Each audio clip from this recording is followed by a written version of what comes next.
నా ఉపదేశమును మరవకము, నా ఆజ్ఞలను హృదయపూర్వకంగా గైకొనుము. అవి దీర్ఘాయువును సుఖజీవంతో గడుసు సంవత్సరములను శాంతిని నీకు కలుగజేయును. దేవుని ఉపదేశము వలన మనుషుల జీవితాల్లో కలిగేటువంటి ఆధిక్యత, పిల్లల ఆశీర్వాదం ఎలాంటిదంటే దీర్ఘాయువును నీకు అనుగ్రహించును. అంటే మరణము లేనటువంటి జీవితం దేవుని ఉపదేశము ద్వారా మనుషులకు అనుగ్రహించబడుతున్నట్లుగా చూస్తాం. కాబట్టి మీరు ఇక్కడ ఒలీవ చెట్టు యొక్క 4వ అనుభవం, ఆ ద్వార బంధముల దగ్గర నిలిచి ఉండేటువంటి అనుభవాన్ని చూస్తాం. 5వదిగా చూస్తాం. చూడండి, హోషేయ గ్రంథం 14వ అధ్యాయం 6వ వచనం. హోషేయ గ్రంథం 14వ అధ్యాయం 6వ వచనం. అతని కొమ్ములు విశాలముగా పెరుగును, ఒలీవ చెట్టునకు కలిగినటువంటి సౌందర్యము అతనికి కలుగును. ఇప్పుడు 5వదిగా గమనిస్తే ఒలీవ చెట్టుకు మంచి సౌందర్యం ఉన్నట్లుగా చూస్తాం. ఒలీవ చెట్టు యొక్క ఆ చెట్టును, ఆ చెట్టుకున్నటువంటి ఆ పువ్వులను, ఆ చెట్టు ఎదిగేటువంటి స్థితిని చూస్తే ఎంత సౌందర్యంగా ఉంటుంది అని అంటే అంత సౌందర్యంగా ఉంటుంది. పిల్లలు, ఈ సౌందర్యం ఏం తెలియపరుస్తుంది? కీర్తన 45:11లో ఈ రాజు నీ ప్రభువు నీ సౌందర్యమును కోరినవాడు అని రాయబడుతుంది. ఆ తర్వాత దానియేలు గ్రంథం 1వ అధ్యాయం 15వ వచనంలో రాజు భుజించు భోజనము పానము చే ద్రాక్షారసం పుచ్చుకున్నటువంటి బాలుర ముఖముల కంటే శాకాహారం తినటువంటి దానియేలు, మిషాయేలు, అజర్యా యొక్క ముఖాలు కళగాను సౌందర్యముగాను ఉండెను అని రాయబడం. అయితే లోకంలో మనుషులు దేవుడిచ్చేటువంటి ఆత్మీయ సౌందర్యాన్ని విసర్జించినటువంటి వారు, లోక సౌందర్యాన్ని ఆశించినటువంటి వారై దేవుని వాక్యానికి వ్యతిరేకంగా జీవించేటువంటి ప్రజలను కోకొలలుగా చూస్తాం. ఇక్కడ దేవుడు కోరేటువంటి సౌందర్యం బాహ్య సౌందర్యము, ఆత్మీయ సౌందర్యము.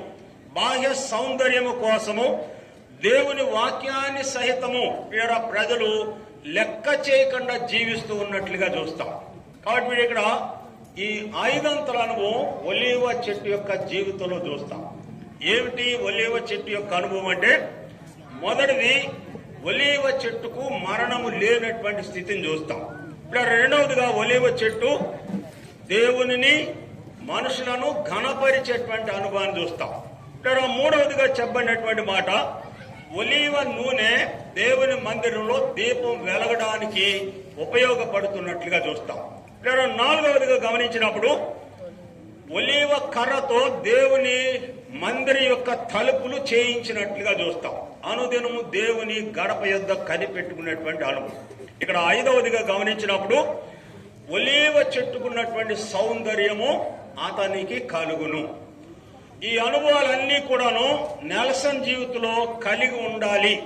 అంటే ఇక్కడ వారు చేయవలసినటువంటి పని ద్వితీయోపదేశకాండం 6వ అధ్యాయం, ద్వితీయోపదేశకాండం 6వ అధ్యాయం దయచేసి 4వ వచనం నుంచి గమనించండి. ఇశ్రాయేలు వినుము, మన దేవుడైన యెహోవా అద్వితీయుడగు యెహోవా నీ పూర్ణ హృదయముతోను, నీ పూర్ణ ఆత్మతోను, నీ పూర్ణ శక్తితోను నీ దేవుడైన యెహోవాను ప్రేమింపవలెను. నేడు నేను నీకు ఆజ్ఞాపించు ఈ మాటలు నీ హృదయంలో ఉండవలెను. ఈ మాట గమనించండి. నీవు నీ కుమారులకు వాటిని అభ్యసింపజేసి నీ ఇంట కూర్చుండినప్పుడు, త్రోవను నడుచునప్పుడు, పండుకొనినప్పుడు, లేచినప్పుడు వాటిని కూర్చి మాట్లాడవలెను. సూచనలుగా వాటిని నీ చేతికి కట్టవలెను. ఈ అనుభవాలన్నీ నెల్సన్ జీవితంలో కలగాలి అంటే తల్లిదండ్రులుగా వారు చేయవలసినటువంటి పని ఏమిటంటే, చిన్న బిడ్డను కూర్చున్నప్పుడు, లేచినప్పుడు, నడుచున్నప్పుడు వాటిని గూర్చి మాట్లాడవలెను. సామెతల గ్రంథం 22వ అధ్యాయం 6వ వచనంలో బాలుడు నడవలసిన త్రోవలను వానికి నేర్పుము, వాడు పెద్దవాడైనప్పుడు వాటి నుండి తొలగిపోడు. కీర్తన 22:9లో దావీదు చెప్పినటువంటి మాట, నేను స్తన్యపానము చేయుచుండగా నీవే గదా నాకు నమ్మిక పుట్టించితివి. ఎట్లా పుట్టించాడు దేవుడు? స్తన్యపానము చేయుచుండగా, తల్లి పిల్లకు పాలిస్తూ ఉంటుండగా కూడాను దేవుని